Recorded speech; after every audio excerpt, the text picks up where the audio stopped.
tal leen ak jàmm daanaka yéenekaay yu bëri naka la ñu xëyee rek moo di tàggat yaram ak match Sénégal bi doon dox ci diggéem ak Guinée équatoriale. Sénégal dal di koy mbuqi ñetti bal ci benn ca quart de finale. L'observateur ne si c'est comme ça on gagne la CAN bu dee nii rek lay demee Sénégal mun na jël coupe d'Afrique ubbil yéenekaay bi nee daal gaynde Sénégal maturité bu mat sëkk dal ne de wane force de caractère ak équilibre loo xamante ni si amoon na ni ki démb ci match boobee. Ismaïla Sarr gannaaw ba ñu ko dugalee nag wane boppam bu baax a baax ci jongante bi gannaaw ba mu dugalee ñetteelu but bi. Les Échos yéenekaay ak victoire boobee ni ki démb diggante ak Guinée équatoriale loolee la xëy fësal nee na la gaynde wane daal dal na xel ba tax na qualifié nañ ca demi-finale yoo xamante ni du yomb seen diggante ak Burkina Faso niki àllarba ji ñu dégmal. Abou Diallo moom wàcceewaat na bu baax a baax ay naataangoom ndax mu ngi leen di xamal ci biir yéenekaay bi ne ci jamono ji naka jaru ñuy fugg amagul leen loo xamante ni dafa guñ na ko. Aliou Cissé nag nee na la coaching gagnant ndax Aliou Cissé remplaçant ya mu def dugal Cheikhou Kouyaté ak Ismaïla Sarr ñoom ñaar ñooñee ñoo dugg rek dal dee dugal ba Sénégal dal dee gagné ñetti bal ci benn. Sénégalais ci jamono ji naka ñoom ñëpp naka dal dañoo tàmbaliwaat kolew ak seenu équipe gannaaw bi nga xamante ni ci wërngal gu njëkk bi ñoom ñëpp daanaka dañoo geddoon waaye ci jamono ji nag ñoom ñëpp nag ñoo ngi nag jege si ngir rek fexe ba supporter gaynde yi ñu mën a indi ndam li nag bu dee nii nag daana dikk Sénégal ndax ci jamono ji nag ñoom sénégalais yooyu nag di gaynde yi nag dal dinañu imposer wane seenu bopp bu baax a baax ngir noggatu waa Guinée équatoriale dóor leen ñetti bal ci benn. Vox Populi nee na jamono ji nag gaynde yi ak seenu entraîneur nag bëgg gu ñoo jubilé ndax ci jamono ji dese na leen lu bare ndax niki àllarba nag daan jàkkaarloo ak Burkina Faso bi nga xamante ni xeex wu rëy moo nar a am ci diggante boobee match bu nar a compliqué. Aliou Cissé nee na jamono ji nag taxaw tembe rek ngir jàkkaarloo ak ñoom fexe ba mën a dem ca final ubbil yéenekaay bi di bés bi le jour nee na CAN le Sénégal en demi-finale Cissé gagnant ndax Cissé la mu def ci ay remplaçant moo tax Sénégal dal dee dugal ñaari bi diggante Ismaïla Sarr ak Cheikhou Kouyaté loolu di fesal ne banc Sénégal wane dina boppam les Lions nag jamono ji Burkina Faso la ñu war a dal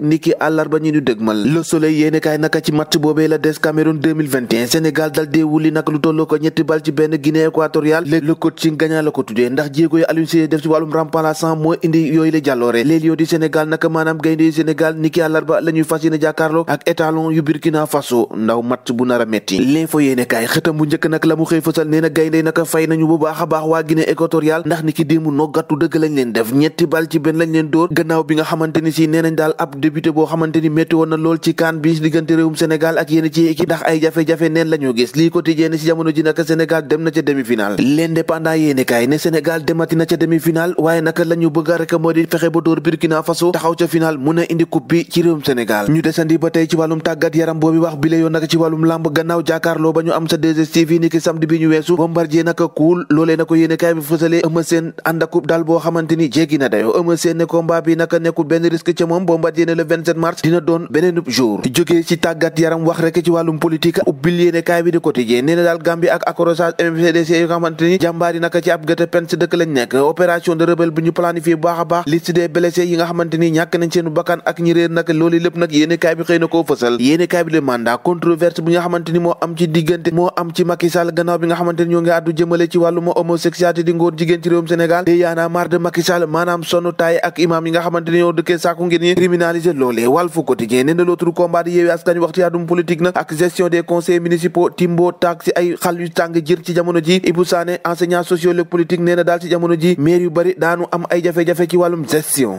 nga ni ma. L'évidence yéenekaay nee na ca ville bu Ndakaaru gëm sa bopp am na ca lu tolloo ko 22 conseils Yewwi Askan Wi ak Benno Bokk Yaakaar gëm sa bopp dans les instances maanaam fees nañu dell ca ville bu Ndakaaru ci àllum conseil enquête yéenekaay xëy defuf enquête boo xam rek ana lan moo tax rek yénn ci parti politique naka ci jamono ji ñu tàmbalee nax saay pièce bi naka moo ngi ci biir coalition yi ubbil yéenekaay bi nee na AFP PS ak LD PDS nag ñoom ci jamono ji ñoo ngi wéy rek di ñàkk seenu doole ndax ci atum 2014 PDS moomee dafa gañoon lu tolloo ko 107 communes waa wàllu Sénégal ci jamono ji nag am trentaine sax amuñu ko Mamadou Wane ci PS naka nee na coalition yi daal lu dul parti yu commencé nax saay di ñàkk seenu pa bakkan defu ko. Grand Place yéenekaay gannaaw bi nga xamante ni élection yi jaar na te ñu duwal ko fa duma ba mu gannaaw bi nga xamante ni élection yi jàll na ñu dummi ko foofee naka ca Tivaouane Peulh moom jëwrin bii di Oumar Gueye naka ñànki na de moo ngay dugal ab recours ne résultat yi ñu génne daal dara baaxu si dañ ko njuuj njaaj Benno l'amère victoire maanaam victoire bi nga xamante ni si daal mënuñ ko wanaa subu saa si tembe loolu la yéenekaay bi critique xëy fësal Macky Sall ak nataalam ci yéenekaay bi recours à Sangalkam Oumar Gueye naka saisi na cour d'appel de docteur Doudou Sène naka ca Grand Dakar Ndeye Saly Diop naka jey na ne daal participer na ci ab campagne Diourbel l'APR naka bi nga xamante ni moo perdre coalition Benno Bokk Yaakaar Libération ak jey ji nga xamante ni moom la xëy fësal naka ca am ca foofee naka ca hôtel Pullman bu Ndakaaru benn client boo xamante ni si moo taxawoon na ca étage ba naka ca 10e étage la taxaw daal dee rëcc rek daanee foofee ba mujjee ñàkk ba kanam